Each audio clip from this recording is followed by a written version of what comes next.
teve uma noite muito feliz na Fonte Nova, depois do jogo contra o Flamengo, escutou a sua torcida o chamar de burro, depois dos 2-0 impostos pelo Mengão no sábado à noite. E o Flamengo, mesmo jogando fora de casa, Flamengo de Filipe Luís, dominou a partida, propôs a maior parte do tempo o jogo. Foi isso mesmo, Zinho?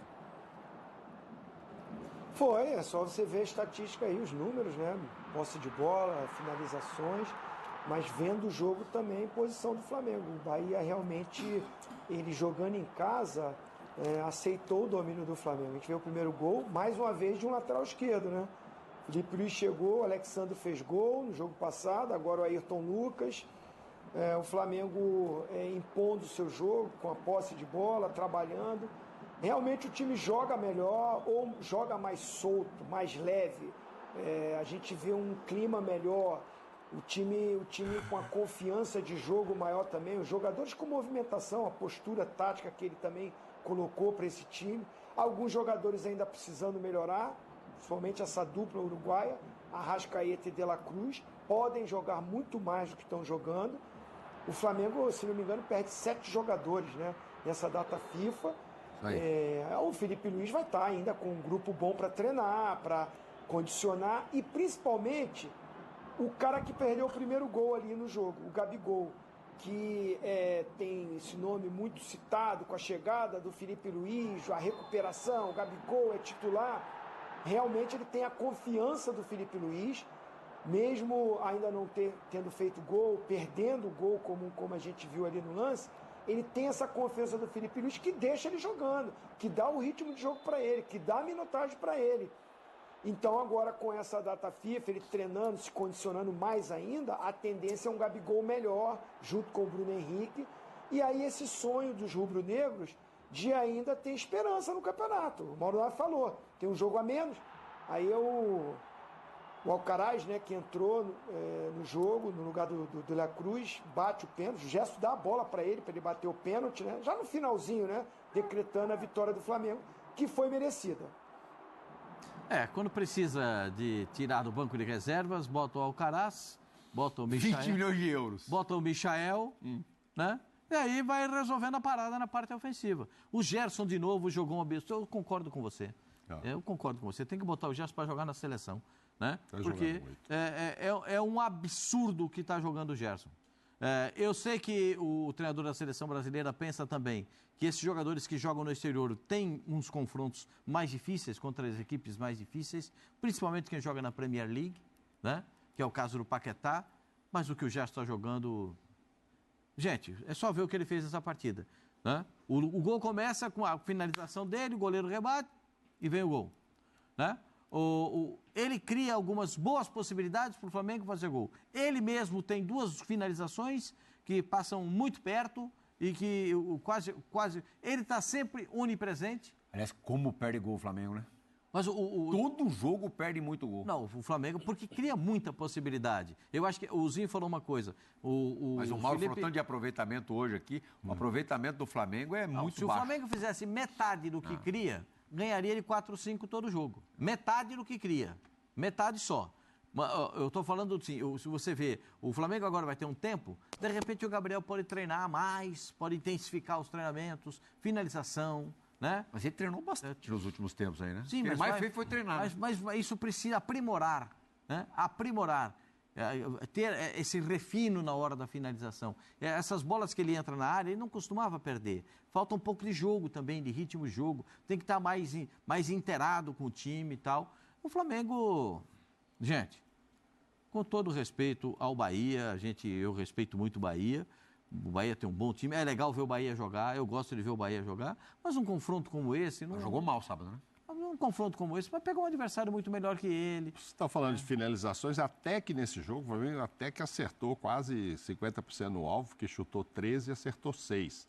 É bem melhor do que o Bahia, que o Bahia podia ter feito o primeiro gol com o Tassiano. Olha aí os números do jogo, ó. Olha lá, 54. O Flamengo teve mais posse, 54-46, finalizou mais, 13-9, finalizações certas, 6-2, grandes chances, 4-1, ações na área rival, é uma lavada, 29-10, e recuperações altas, 16-5, outra lavada. Mas tá vendo, ó, chutou 9 e acertou 2 no gol, o Bahia. O Flamengo até quase chegou a 50%, né? 6 sobre 13 ali, dá 40 e tantos por cento, que é o percentual alto, perto do que a gente tem visto, eu tô falando e reclamado desde o começo, percentuais de 30%, abaixo disso, inclusive. 15ª vez que o Rogério Ceni enfrenta o Flamengo. Esse dado é impressionante. É muito grande, né? Não ganhou com Fortaleza, não ganhou com o Cruzeiro, não ganhou com o São Paulo e tal. E nunca conseguiu vencer. Será que isso já aconteceu na história do futebol brasileiro? Treinador enfrentar em equipes diferentes o mesmo time 15 vezes e perder as 15? É uma boa estatística para ser levantada. É um bom dado para ser levantado. Agora, o Santiago Arias saiu do jogo ontem, pegou um avião e foi lá se apresentar à seleção da Colômbia. Mas ele podia ter saído dali para a cadeia. O pênalti que ele faz no Michael é muito violento. Ele dá um soco, não é que ele faz uma falta. Ele faz a falta, já seria um pênalti. Cara, ele vira e dá um soco. É uma atitude. Aí o árbitro ainda precisou ir no VAR para ver. Mas do jeito que ele saiu, ele acha que não fez nada. É, impressionante. Também fiquei impressionado com a cara de pau. Você viu o murro que ele dá? A gente, você está brincando, né? É que ele pega com as pernas por baixo, aí ele fecha a mão assim, dá no rosto do Michael, podia ter machucado, enfim, o rosto tinha que sair preso. E ele foi um dos piores, se não o pior em campo. Aí acaba com isso aí, com essa cena, mas é como disse o Zinho, parece que não aconteceu nada, né? Só antes da gente ouvir os dois treinadores, Zinho, você acha que o Alcaraz pode ser uma ameaça ao De La Cruz no meio campo do Flamengo? Olha, assim, depende daquilo que vocês estavam falando aí de o jogador tá chegando, ganhar condicionamento, se entrosar. Tava falando do Depay também no Corinthians, né? Sim. O Mauro até falou assim, nesse momento ele pode ser banco. Por quê? Porque precisa melhorar, o treinador falou, o Ramon, ele é um jogador com envergadura boa, jovem, tem força física e tecnicamente ele é um cara que até chega mais dentro da área do que o De La Cruz. Mas o De La Cruz, aquele De La Cruz que chegou ao Flamengo, aquela contratação bombástica e que ele estreou e foi muito bem, o problema do De La Cruz foi pós-Copa América. Eu acho que ele ainda é titular. Para mim, ele ainda é titular, voltando a jogar. Agora, se ele continuar não rendendo e esse garoto subir de produção, ganhar confiança, jovem, físico bom, tem técnica, é bom jogador.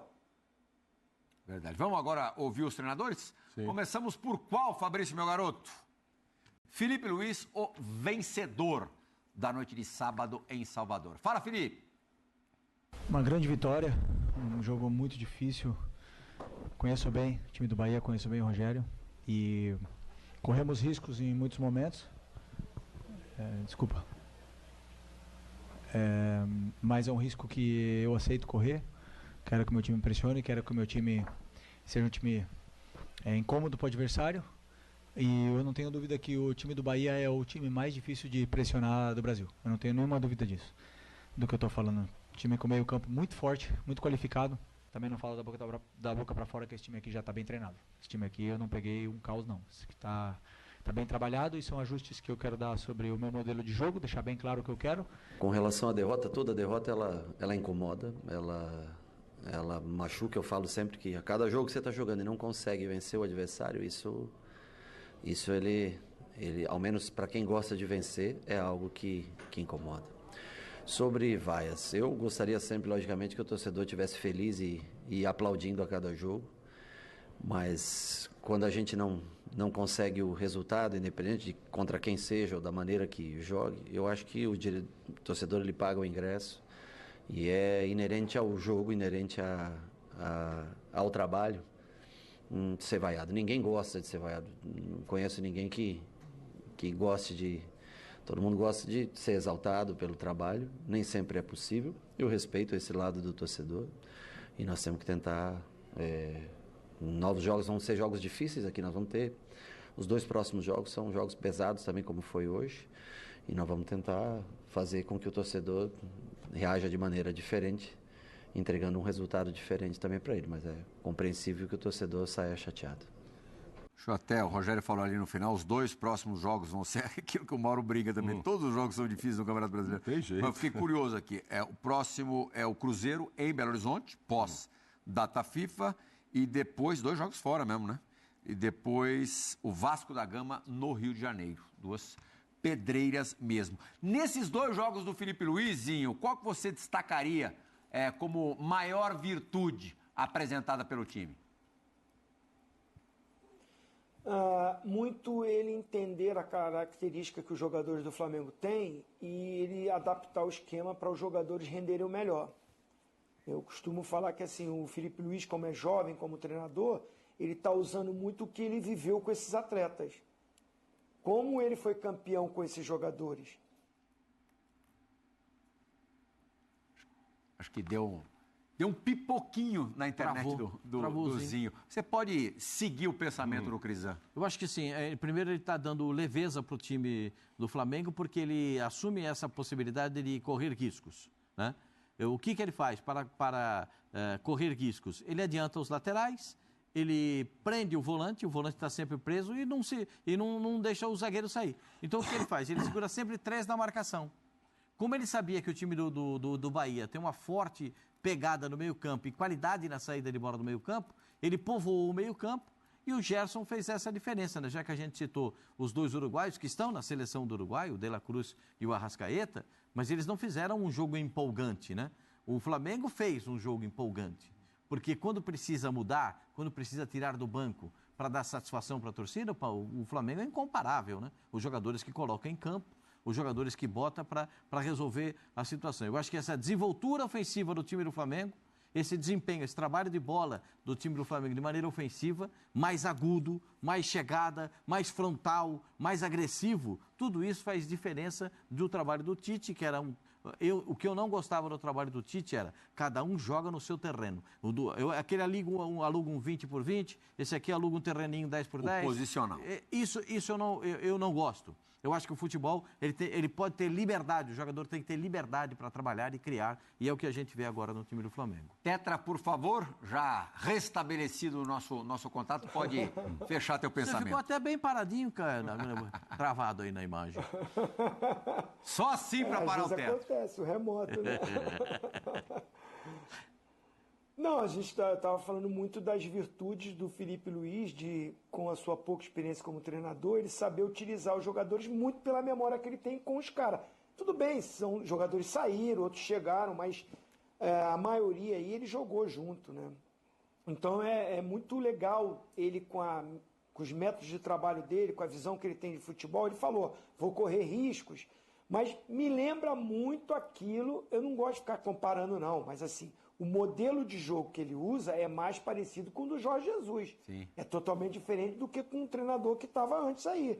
Então, assim, ele bota o time para pressionar na frente, tenta roubar a bola no ataque, porque ele sabe que tem um time que é vulnerável sem a bola, é um time que quando é atacado dentro do seu campo sofre muito, né? E ele sofreu contra o Corinthians no segundo tempo. Então, ele sabe que precisa desse time bem condicionado para pressionar na frente, roubar a bola na frente, ficar com a bola o máximo do tempo, porque é um time criativo. Ele tem essa virtude de trazer um ambiente mais calmo, mais leve, a confiança do torcedor, essa atmosfera boa que eu costumo repetir sempre. Então são virtudes com a presença dele. Eu estava olhando aqui a campanha, os últimos recortes, o último recorte do Bahia. Por que o torcedor vai perdendo a paciência? Porque é incrível, né? Primeiro que eu acho assim, que quando o Grupo City chegou, vai contratar e o Bahia fez um time muito legal e levou um técnico muito bom. Os 4 no meio campo todo mundo queria. Todo mundo queria, aí o Rogério, vai dar certo com esse time mesmo e tal. O Everton não jogou esse jogo, né? O Everton não jogou e o Filipe Luiz agradeceu, né? O Felipe fala na entrevista claramente, eu sei que a gente foi beneficiado. O Felipe chegou a dizer no auge do Flamengo, ali 19, 20, que o Everton representava para o Flamengo, não é comparar, o que o Messi representava para o Barcelona. Entendi, pois é. Não, ele sabe que o Bahia sem o Everton não é o mesmo Bahia com o Everton. E tanto que ele fala que é o time mais difícil de ser enfrentado por causa desse quarteto ali do meio, que, enfim, podia ter até saído na frente, às vezes mudaria o jogo. O Tassiano teve uma cabeçada muito na cara do goleiro e tal, perde. E depois o Flamengo toma conta mesmo. Só que aí, pelo lado do Bahia, começa assim, o Bahia está na 7ª posição porque o Cruzeiro vacilou aí nos últimos jogos, então já estava em 8º. O Bahia, uma inconstância. O Bahia tirou o Botafogo, gente, da Copa do Brasil. Foi o Bahia que tirou. 1-1, depois ganhou de 1-0. Verdade. Aí ele perde para o Flamengo 2 vezes, sai da Copa para o Flamengo, mas 1-0, 1-0. Aí é o mesmo time que vai lá em Fortaleza, toma de 4-1. Mas quando recebe um Atlético Mineiro que vacila, que tem que poupar jogadores, que está preocupado com o outro, mete 3. Então é um jogo que o torcedor vai lá e fala, pô, como é que vai ser hoje? Nós vamos ganhar muito bem ou nós vamos levar uma bucha aqui? Esse último recorte tem sido muito irregular. Não é confiável ainda. Pois é, mas você vai falar, pô, mas tirou o Botafogo, a gente acabou de falar, o melhor time do Brasil, tá aí liderando. Rogério, foi o Bahia que tirou. Então, o sonho do Rogério transferido para a torcida era o Bahia na primeira página da classificação e classificado direto para a Libertadores. Entre os G4. 4. Quando você pensa nisso, quando você passa essa mensagem para o torcedor... Poderia brigar. Bom, Fortaleza está lá, né? Menos que isso... Com menos qualidade, um trabalho muito mais longevo, mas menos qualidade, o Fortaleza, o tempo todo, habitou o G4. Isso. Meninos, muito obrigado. Foi ótimo começar a semana.